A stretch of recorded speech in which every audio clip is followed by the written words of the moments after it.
अभी आदरणीय बड़े भाई श्री शालिग्राम यादव जी ने बताया, कोहार का भी बताया, यादव का भी बताया, राजभर का भी बताया, बहुत महत्वपूर्ण बात बताया उन्होंने। आज मैं इस मंच के माध्यम से ये बताना चाहता हूं, कल मेरे पास एक फोन आया, समाजवादी पार्टी के बहुत बड़े नेता हैं वो। उन्होंने कहा कि विधानसभा के चुनाव में जिन पार्टी ने आपको धोखा दिया, नेताजी आप उनकी बात नहीं बताते हैं। उनका इशारा आदरणीय बाबूजी ओम प्रकाश राजभर जी की तरफ था, लेकिन आज मैं थोड़ा उस पर चर्चा करूंगा, क्योंकि जिस दिन से यह सावधान यात्रा का आगाज लखनऊ से हुआ है, लगातार हमारे साथी सोशल मीडिया के माध्यम से हमारे ऊपर आरोप लगा रहे हैं कि नेताजी को धोखा किसने दिया। आज मैं सही बात बताऊंगा, और यहां मंच पर भाई डॉक्टर अरविंद राजभर जी भी बैठे हैं, जिनके साथ में लगातार 5 बैठकें हुई मोर्चे की आदरणीय श्री अखिलेश यादव जी के साथ सीट को लेकर। आज मैं इस बस्ती की धरती से, यहां लाइव टेलीकास्ट भी चल रहा है, एक मैसेज देना चाहता हूं कि भागीदारी पार्टी, भागीदारी संकल्प मोर्चा, प्रेमचंद प्रजापति और भागीदारी संकल्प मोर्चा के नेताओं को धोखा किसने दिया। मैं चर्चा नहीं करना चाह रहा था, यह बात अंदर की बात थी, लेकिन कल जिस साथी ने मुझे फोन किया, मेरा मन बहुत अंदर से घात हुआ। मैंने कहा मुझे मंच पर बोलना पड़ेगा। देखिए भाई, मैंने अंबेडकर नगर में भी नर्सों का जो कार्यक्रम था मैंने नहीं बोला, बनारस में भी कार्यक्रम था मैंने नहीं बोला, कल आजमगढ़ में कार्यक्रम था वहां भी मैंने नहीं बोला, लेकिन आज मैं यहां बोलूंगा, क्योंकि अब बोलना जरूरी है कि धोखा भागीदारी संकल्प मोर्चा को किसने दिया, श्री ओम प्रकाश राजभर जी ने दिया या श्री अखिलेश यादव जी ने दिया। आप बताइए, सोशल मीडिया और न्यूज समाचार के माध्यम से बड़े भाई उत्तर प्रदेश के पूर्व मुख्यमंत्री, पिछड़ों के दमदार नेता, आदरणीय नेताजी के पुत्र पूर्व मुख्यमंत्री अखिलेश यादव जी ने कहा कि इस प्रदेश में जितने भी छोटे दल हमारे साथ शामिल हैं, मैं सबको चुनाव में टिकट देने का काम करूंगा, समाजवादी पार्टी टिकट देने का काम करेगी। अखबार में आप लोगों ने देखा, समाचार पत्रों में आप लोगों ने देखा। उसके बाद में पहली मीटिंग लखनऊ में हुई। भाई इस मंच पर डॉक्टर अरविंद राजभर जी भी बैठे हैं, ये भी थे उस बैठक में, आदरणीय बाबूजी श्री ओम प्रकाश राजभर जी थे बैठक में, और हमारे मोर्चे के 8-9 नेता और भी थे बैठक में। उन्होंने, एक नेताजी हैं हमारे बड़े भाई समाजवादी पार्टी के नेता, मैं उनको नाम नहीं लेना चाह रहा था, उन्होंने कहा भाई प्रेमचंद प्रजापति जी, हमको लिस्ट दे दीजिए, आप कौन कौन सी सीट मांग रहे हैं। हमारे भागीदारी संकल्प मोर्चा के नेताओं ने, किसी ने 12 सीट, किसी ने 10 सीट, किसी ने 15 सीट दिया, हमने भी 10 सीट बना के दे दिया। अब फिर देखो खेला होता है। उन्होंने कहा ठीक है, हमारे लोग सर्वे कर लेंगे, फिर आपको सीट दे दिया जाएगा। पहला चरण, दूसरा चरण, तीसरा चरण। और हम लोग जिस समाज से बिलोंग करते हैं, प्रजापति समाज एक ऐसा समाज है जो उत्तर प्रदेश के 75 जिलों में और भारत के समस्त राज्यों में निवास करता है। उस समाज का मैं प्रतिनिधित्व कर रहा हूं। और उन्होंने कहा, लिस्ट ले गए, फिर दूसरी मीटिंग हुई बड़े भाई श्री अखिलेश यादव जी से। उन्होंने कहा कि चिंता मत करो, भागीदारी मिलेगी। तीसरी फिर मीटिंग हुई तो उन्होंने कहा कि अभी थोड़ा 2 दिन रुक जाइए। उसके बाद में कुछ सीटें ऐसी थी जिसको मैंने लिख कर दिया था, उन्होंने उनकी सूची जारी कर दिया। और हमको तकलीफ तब हुआ, एक सीट मैं अपने भाई को मांग रहा था मेजा से, उन्होंने कहा कि मेजा वाली सीट आपको दे देंगे। रात में उन्होंने मेजा की भी लिस्ट जारी कर दिया। फिर मैं नाराज हुआ, आदरणीय बाबूजी ओम प्रकाश राजभर जी से कहा मैंने कि आज के बाद मैं इस मोर्चे में नहीं रहूंगा, अब मैं अपनी तैयारी स्वयं करूंगा। खैर उन्होंने मुझे समझाया कि सरकार बनने जा रही है, आपके पार्टी का भी सम्मान मिलेगा, आप मेरे ऊपर भरोसा रखो। बेशक अखिलेश यादव जी पे भरोसा मत करो, लेकिन मेरे ऊपर भरोसा करो।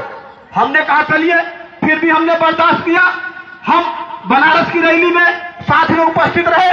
मऊ की रैली में, कुशीनगर की रैली में, पूर्वांचल में जितनी रैलियां हुई, बांदा में, हमीरपुर में जहां हमारे समाज के लोग समाजवादी पार्टी से लड़ रहे थे, हमारे नेताओं ने, भागीदारी पार्टी के नेताओं ने लगकर उनको चुनाव जिताने का काम किया।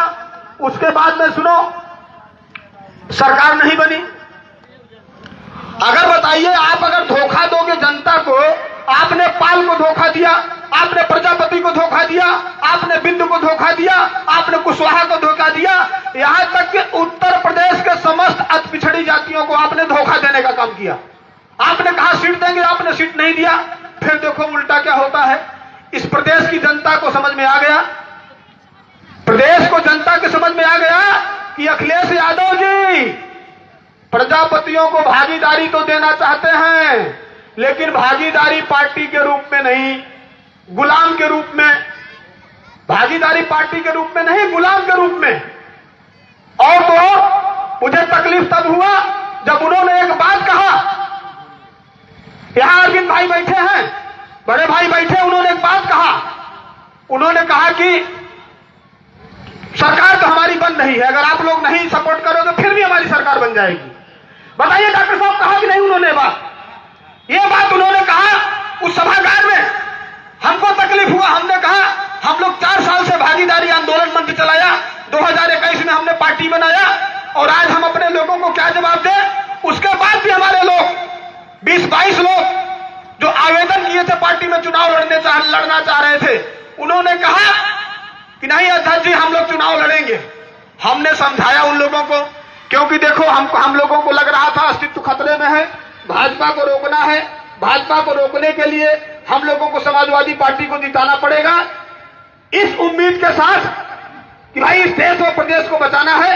और हम लोगों ने जो है सपा की सरकार बनाने में पूरी ताकत लगाया, लेकिन सरकार नहीं बनी। सरकार इसलिए नहीं बनी कि आप लोगों ने देखा होगा 90 और 100 सीट, 90 से लेकर 100 सीट समाजवादी पार्टी 500 वोट से लेकर 2500-3000 तक वोट में हारी है। हारी है कि नहीं हारी है? बताइए आप लोग, हाथ उठाइए, हारी है कि नहीं हारी है? अगर अखिलेश यादव जी, बड़े भाई अखिलेश यादव जी, पूर्व मुख्यमंत्री महोदय, इन दबी कुचली जातियों को टिकट देने का काम किया होता तो आज इस प्रदेश में समाजवादी पार्टी की सरकार होती। और तो और हमारे समाज के साथ भाई अखिलेश यादव जी ने धोखा किया। उसके पहले जब समाजवादी पार्टी बनाई गई तो आदरणीय नेताजी श्री मुलायम सिंह यादव जी ने भी 17 पिछड़ी जातियों के साथ धोखा देने का काम, करने का काम किया है साथियों। अब आप लोग पूछेंगे कैसे? आप लोग पूछेंगे ना कैसे 17 जातियों को धोखा दिया?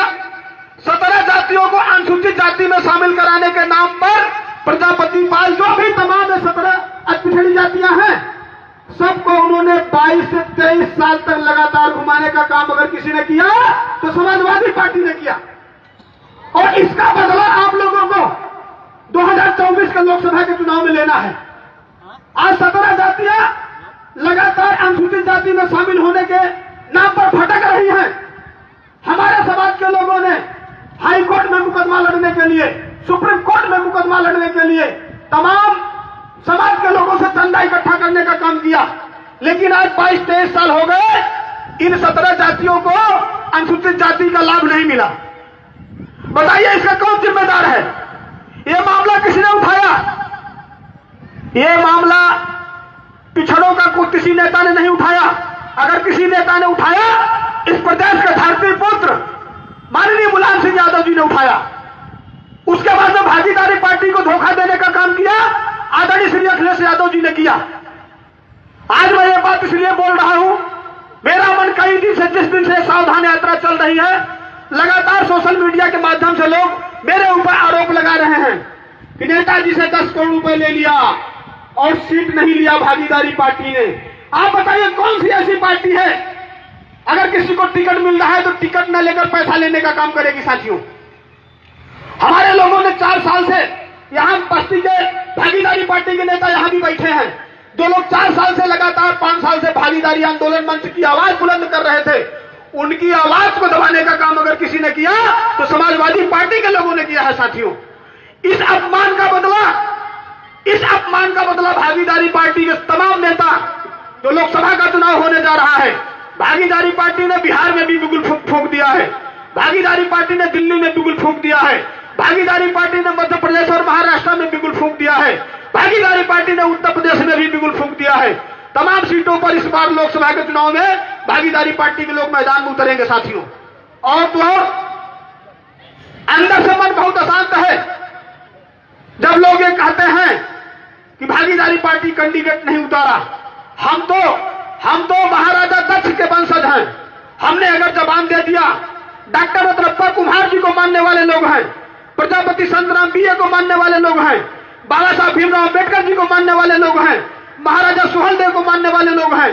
हम लोगों ने अगर जबान दे दिया तो सर कट जाएगा, लेकिन जबान खाली नहीं जाएगी।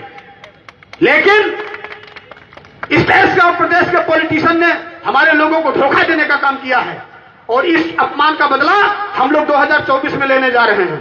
और बहुत सारे मामले हैं प्रदेश में, उत्पीड़न तेजी से है, तमाम जगह जगह मामले हो रहे हैं। अभी जौनपुर का मामला है और हम लोगों की सत्ता सरकार में भागीदारी शून्य के बराबर है। हमारे लोगों ने आदरणीय नेताजी मुलायम सिंह यादव जी को खून से तौल दिया। आज उत्तर प्रदेश में 1750 से ज्यादा थाने हैं। थाने में कुम्हार के साथ साथ जितने भी उपेक्षित जातियां हैं उसका बेटा दरोगा नहीं है। किस भागीदारी की बात करते हैं ये लोग? किस हिस्सेदारी की बात करते हैं ये लोग?